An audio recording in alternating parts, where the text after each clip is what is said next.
Olá, alunos do quarto ano, sejam bem-vindos para mais uma aula de língua portuguesa, nossa aula de número 44.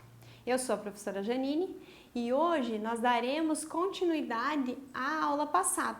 Nós falaremos sobre leitura, autonomia e fluência. Combinado? Então, para que a gente relembre um pouquinho, quem não viu a nossa última aula, por favor, dá uma olhadinha lá na nossa aula que ela faz a introdução desse assunto. Para relembrar, o que é a leitura? É uma habilidade de interpretar os sinais gráficos usados para a construção das palavras. Lembra quando vocês eram bem pequenininhos, lá no primeiro ano, que vocês começaram a entender o som de cada letrinha? Então, vocês começaram a decodificar essas letras. Depois, foi mostrado para vocês como que se juntavam as letrinhas e formavam as sílabas.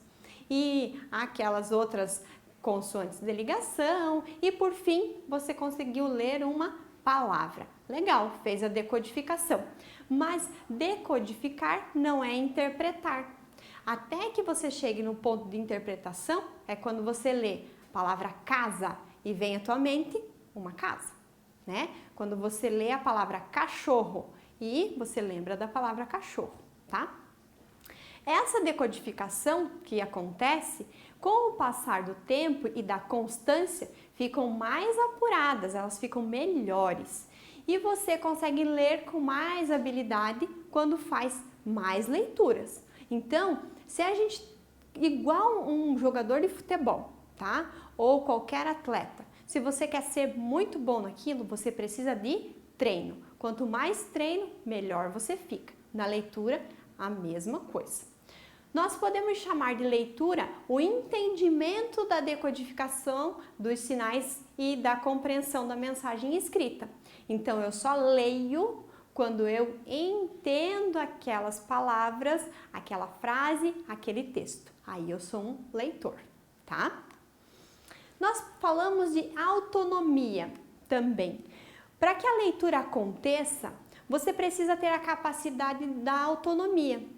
Ela traz a habilidade de interpretar o que foi lido e faz inferências. Então, eu já faço a decodificação e a leitura da palavra e da frase e eu consigo entender o que foi dito com aquilo, e a inferência que eu trouxe ali para vocês é quando eu consigo ligar aquela informação com outras informações que eu já tenho, tá? Por exemplo, eu leio o título de um texto que eu vou ler. Tá falando lá sobre plantas aquáticas. Plantas aquáticas. Plantas eu sei que são aqueles vegetais aquáticas, deve ter relação com água, então são plantas que vivem na água. Legal, essas são as inferências que a gente vai fazendo e dentro do texto nós também temos informações que a gente vai ligando com outras informações que nós já conhecemos e aprimorando, melhorando o nosso repertório de informações, tá? E de novo, para ter autonomia, quanto mais você treina, mais autônomo você será.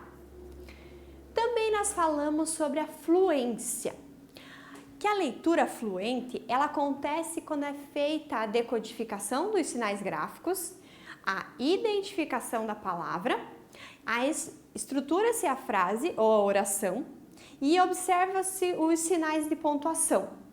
Tudo isso, professora? Sim. Aí sim é uma leitura fluente, tá? Por quê? Porque se a gente lê devagar demais ou rápido demais, sem pausas, essa leitura prejudica o entendimento, a interpretação do texto lido, tá? Por isso que é muito importante. Onde tem a vírgula, eu vou respeitar a vírgula. Ela dá um sentido para a minha frase. Se ela mudar de lugar, ela tem outro sentido, Ela dá uma outra informação para a minha frase, Os sinais de pontuação, as frases exclamativas, as interrogativas, as afirmativas, declarativas afirmativas ou declarativas negativas, lembram dessas? Então, quando a gente respeita essa pontuação, fica melhor a nossa interpretação, tá? E essa fluência, para que a gente tenha essa fluência da leitura, é um treino constante e observação das palavras e dos sinais de pontuação, tá bom?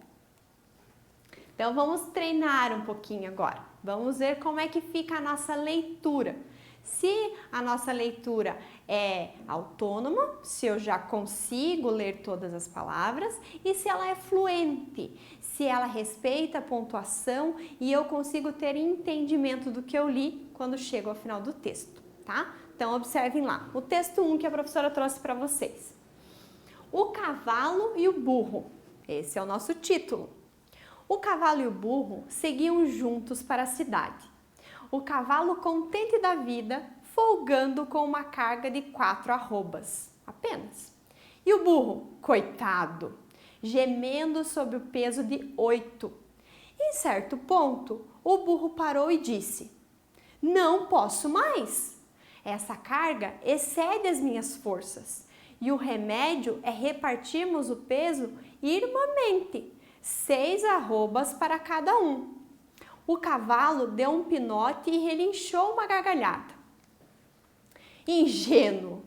Quer então que eu arque com 6 arrobas quando posso tão bem continuar com as 4? Tenho cara de tolo?" O burro gemeu. "Egoísta! Lembre-se que se eu morrer, você terá que seguir com a carga de 4 arrobas e mais a minha." O cavalo pilheriou de novo e a coisa ficou por isso. Logo adiante, porém, o burro tropica, vem ao chão e rebenta. Chegam os tropeiros, maldizem a sorte e sem demora arrumam com as 8 arrobas do burro sobre as 4 do cavalo egoísta. E como o cavalo refuga, dão-lhe um chicote em cima, sem dó nem piedade. "Bem feito!" exclamou o papagaio. "Quem mandou ser mais burro que o pobre burro e não compreender que o verdadeiro egoísmo irá aliviá-lo da carga em excesso? Tome, gema dobrado agora." Esse é um texto de Monteiro Lobato. Pessoal, vocês perceberam que durante o nosso texto, a leitura do nosso texto, apareceram algumas palavras destacadas, tá? E a gente já vai falar sobre isso. Primeiro, lendo e observando essa leitura, recebendo agora ela lida, né? Quem são os personagens do texto? Você consegue identificar? Você percebeu que na fala dos personagens é necessário respeitar a pontuação e mudar o tom de voz para ser melhor compreendida? Então, esse é um cuidado que nós devemos ter quando nós falamos de fluência e compreensão do texto. Se o texto não for respeitado, se a pontuação que esse texto apresenta não for respeitada, muito provavelmente a sua interpretação será diferente daquela que a pessoa que escreveu o texto queria passar, tá? Então, é bem importante que a gente respeite essa pontuação. Ali naquelas palavras que a gente identificou ali dentro do texto, a professora destacou algumas que eu imaginei que vocês tivessem dificuldade de entender ou desconheciam, tá? Mas se você já conhece, legal, tá? Então vamos só voltar ali um pouquinho para ver se você identifica. Então, as 4 arrobas, quer dizer uma medida de massa, que corresponde a 15 quilos cada, né? Aqui a palavra irmamente, quer dizer igual para os dois, né? Aqui, quer que eu arque com os 6 arrobas, arque quer dizer suporte, aguente, né? Tem o cara de tolo, tolo é besta, é ingênuo, né? Aqui, pilheriou, brincou de novo, né? Achou, não, você tá brincando comigo, não deu bola porque o burro tava falando, né? Foi bem debochado. E aqui, o cavalo refuga. Então, quando colocaram toda a carga em cima dele, ele refugou. Eu não vou fazer. Ele ficou parado. Aí, o que aconteceu com ele? levou um chicote, né? Para que ele andasse com a carga. Então, não foi muito inteligente da parte dele, né? Não ter contribuído com o colega, né? Então, vamos lá. Sobre os personagens do texto, nós conseguimos identificar? Sim. Quem apareceu principalmente com falas? Os personagens principais. O cavalo, o burro e o papagaio, tá? E quando a gente muda a entonação de voz, é melhor a compreensão do texto? Sim, é bem importante que as falas recebam a entonação de voz correspondente à pontuação. E é legal quando a gente faz essas leituras que eu sempre brinco, para cada personagem eu vou tentar colocar um tom de voz diferente, porque parece que está saindo do próprio personagem. Isso, para mim, faz uma compreensão melhor. E eu acredito que para quem esteja recebendo essa informação, para quando eu estou lendo essa história para alguém, também fica de melhor entendimento, tá? Aí você pode usar aí quando você for fazer a sua leitura, combinado? E agora é a sua vez. Vamos lá. Eu trouxe também um texto. Você pode pausar o nosso vídeo, fazer a leitura dele ou acompanhar a minha e em seguida você faz o que a professora vai solicitar, combinado? Então vamos lá. O jabuti e a fruta. Esse é o nosso título.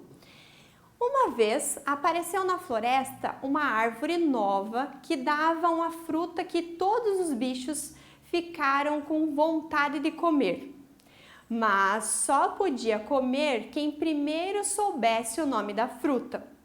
E, para ficar sabendo, era preciso perguntar a uma mulher que tomava conta da árvore e morava meio longe. Depois, embaixo da árvore, tinha que dizer o nome da fruta bem certinho. Então a fruta amadurecia e caía.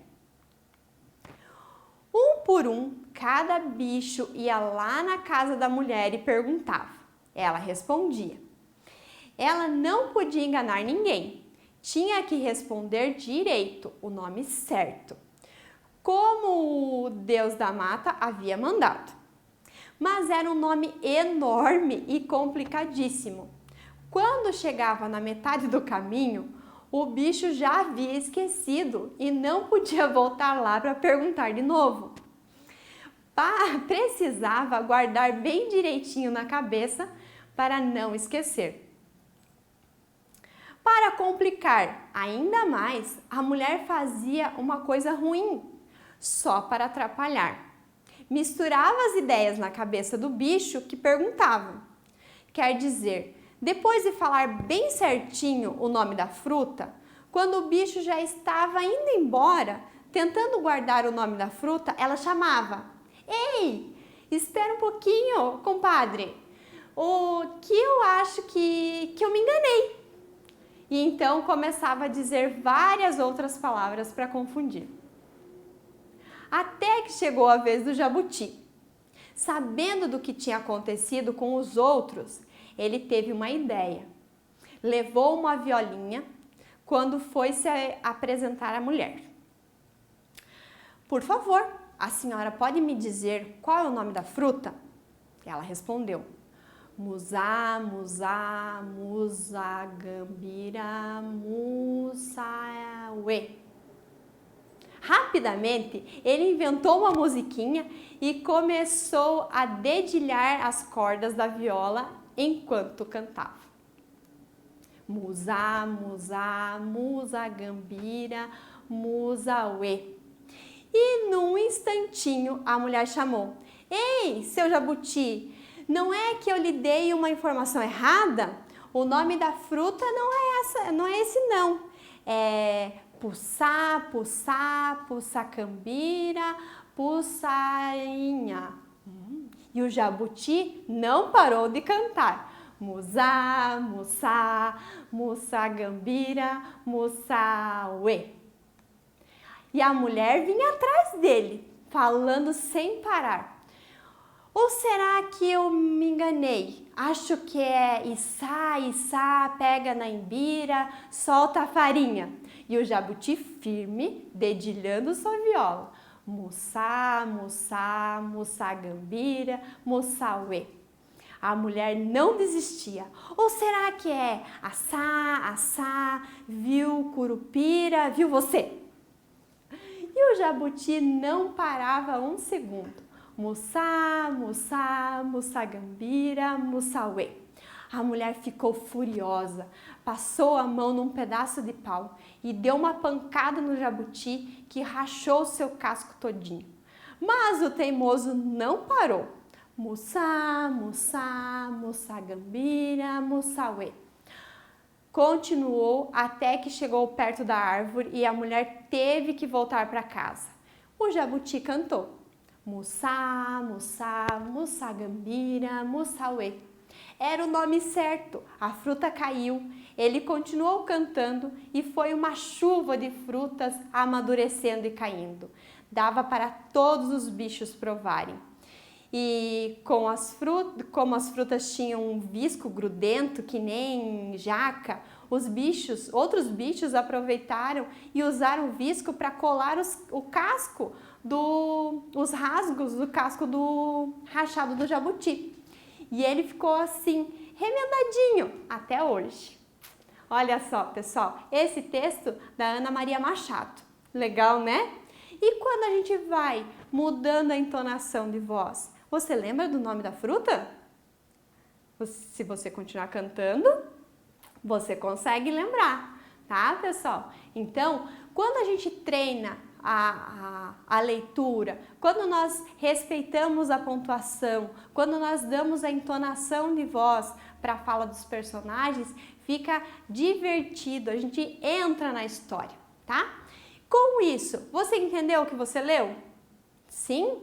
Então, ótimo, continue treinando, combinado? Então, vamos lá.